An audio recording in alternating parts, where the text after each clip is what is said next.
Hey, you guys think you know which way it's going to go? Yeah. Well, you should head on and over to Sports Interaction, whatever sport. Sports Interaction has you covered pregame, live and betting, and all major sports. And, of course, your prop bets. If you want to bet, where do you go, guys? Sports Interaction. Sportsinteraction.com/STPN. Come on.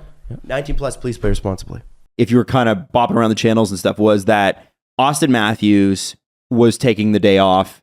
And there was like an aspect of it is this load management. Austin Leonard. Well, Kawhi Leonard, when he did it in Toronto, he came in injured and we knew that. He had a quad injury that held him out an entire year that San Antonio didn't take seriously. And he didn't want to shorten his career.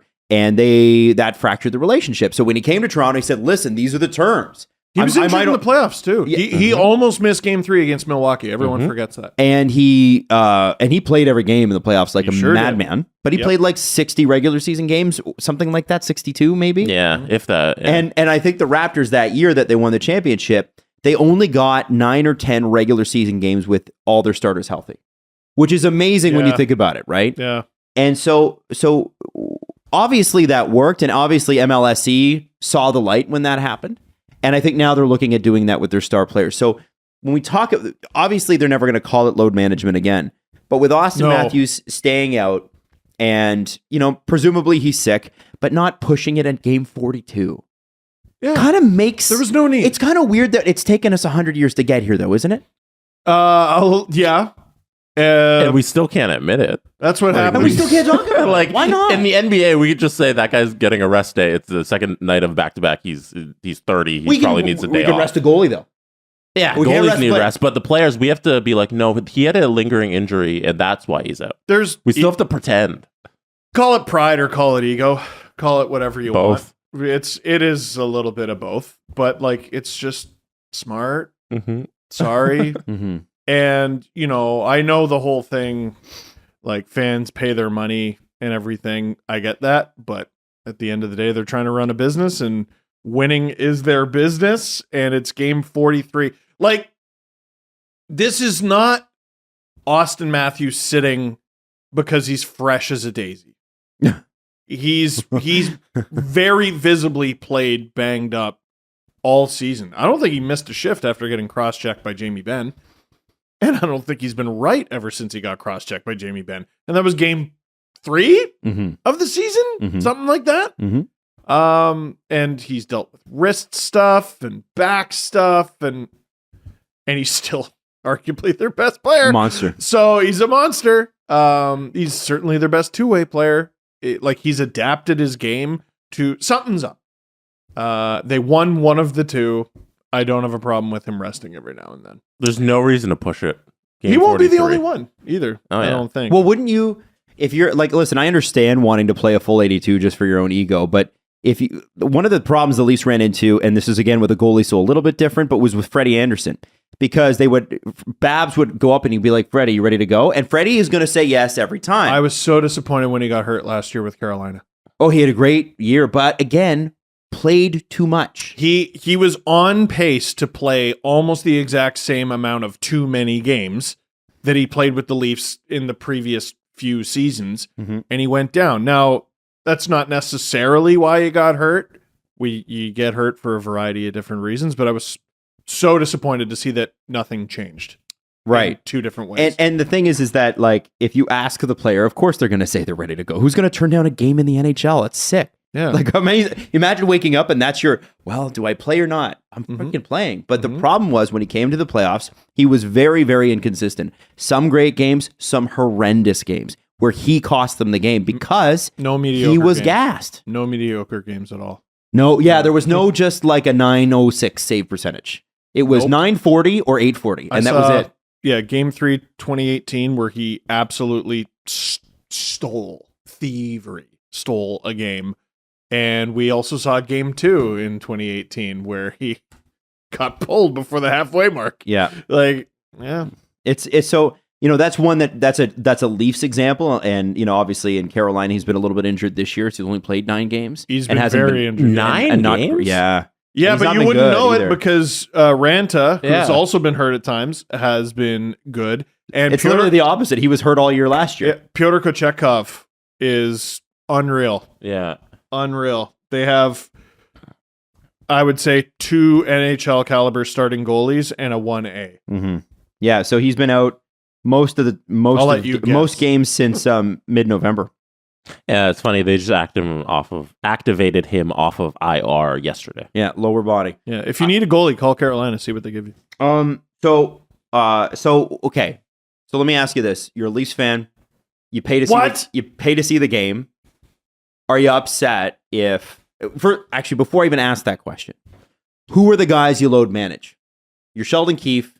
I want to give you 2 or 3 games off between now and the playoffs. And I probably want to do it in bunches because if I only give you 1 night off, that's like 3 days off in a row. What's that really going to do? But if I give you a week off, which is probably 3 games, 3 to 4, depending, that might actually really help you. Mm-hmm. Who are you giving the load management to? Well, he's the oldest skater in the league, so Mark Giordano. Who's been amazing this year. Who's been amazing, and he's not going to accept that, so you deactivate his fob for the day. You just slash his tires. Yeah, it's just... oh, sorry, Mark. Yeah, just... He'd still find a way. He'd find a way, and then you don't write his name on the lineup card, and you let him be upset. Sorry about that. I'd have a gander at Mitch Marner. I'm pretty sure plays the most on the team out of the forwards. He plays in all situations, and he doesn't look tired, but I bet you he is. Mm-hmm. So, every once in a while, all of them, man, all of them when they need like who's the priority? We got to talk priorities here. Who's going to game break? I mean, Willie's got to be up there, although, I don't know if Willie plays the type of game that the guy never gets hurt. It's amazing. Nah, don't give Willie a day off. You might lose him. Yeah, he might have way too much fun and he can shoot him. No, JT, keep him in the lineup. JT makes sense. He's playing his best hockey, and I think when that stops, you give him a day. What about Morgan Rielly, who just came back? I think might have come back too quick. Yeah, you're still not there on him, eh? Okay. So I called him out a little bit yesterday. Like when Matthews is out of the lineup, immediately our attention turns to Tavares needs to have a big game. I was about to say he scored. No, he didn't. But he's been very good. Willie and Marner. All 3 of those guys need to pick up the slack. And then you'll need someone else to step up, like a Holmberg who played a lot and he drew 2 penalties in the third. Crashed into the boards at 60 million miles an hour. Yeah, and is okay. Clearly dove, according to Jake Wallman. That was so mystifying. But Rielly has to be better. And he was poor. He was poor in that game. There were 2 plays in particular that made me yell at the television. And that was... Only 2? Only 2. But it was the giveaway on the first goal. Mm-hmm. And remember the amazing defensive play he made in the third yesterday? He had to scamper back to break up a play. And I caught myself, you can watch my brain whir in the moment where I go, Rielly with a great back check. And I'm like, he's a defenseman. That's the gig. Yeah. It's a back check to me if you're a forward. Yeah. It's a mistake that you're covering up for if you're a defenseman. And the reason he had to do that was because he took a 0% success rate shot into a bunch of shins. And Detroit turns it up the other way. That is offense, which is his bread and butter. That's a poor decision on offense, which is his bread and butter, that affects the defense. And it takes you out of the offensive zone, makes you scamper back to the defensive zone, and you're at, right back to the drawing board trying to solve Detroit when you need a goal. He was poor. The first goal where it's directly a turnover on Morgan Rielly's stick out of here, and it leads to a goal. For a game that's a 1-goal game for the majority of the game, stuff like that is backbreaking. Like, that's the reason you lose the game. Well, and he's again, we don't have the extended replay, but I see him at the center ice line on the right side of the ice, and I'm like, what is the left defenseman doing there? Did him and Jordy Ben switch and I didn't know? Maybe I didn't notice. I don't know. Also, I don't have a problem with Sheldon Keefe experimenting, especially on the second half of back-to-back, especially with a player who's had an extensive injury history. That's it with scratching Connor Timmins when you don't have to. That's enough. That's enough. And another thing, the that's enough putting Wayne Simmons in the lineup when you don't have to. I'm sorry. That's enough.